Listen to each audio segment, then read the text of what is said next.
అబ్బా, ఎంత మంచి ప్లాన్ వేస్తారండి. రాత్రి పడుకునే ముందు రేపు అది చేసేయాలి, ఇది చేసేయాలి అని అనుకుంటారు. తీరా పొద్దున్న అలారం మోగగానే ఆ స్నూజ్ బటన్ నొక్కేటప్పుడు వచ్చే ఆనందమే వేరు కదా. కానీ గుర్తుంచుకోండి, ఆపుతున్నది అలారాన్ని కాదు, మీ ఎదుగుదలని.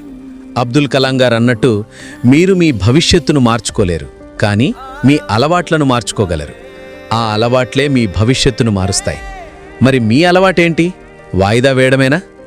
అబ్రహం లింకన్ చెప్పినట్టు, ఈరోజు బాధ్యత నుండి తప్పించుకుంటే అది రేపు రెట్టింపు భారమై మీ ముందుకొస్తుంది. గెలిచేవాడు సాకులు వెతకడు, సాకులు వెతికేవాడు ఎప్పటికీ గెలవలేడు. ముందుకు వెళ్లాలంటే ఉన్న ఏకైక మార్గం ఆ పనిని ఇప్పుడే మొదలుపెట్టడమే. ఇప్పుడు చెప్పండి, కన్న కలల కోసం కష్టపడతారా, లేక సాకులు చెప్పుకుంటూ అక్కడే ఉండిపోతారా? నిర్ణయం మీదే. ఈ వీడియో అవ్వగానే ఫోన్ పక్కన పెట్టి పని మొదలుపెట్టండి. ఇలాంటి మరిన్ని వీడియోల కోసం మన గరుడ ఛానల్ని ఇప్పుడే సబ్స్క్రైబ్ చేసి ఒక లైక్ కొట్టండి. All the best.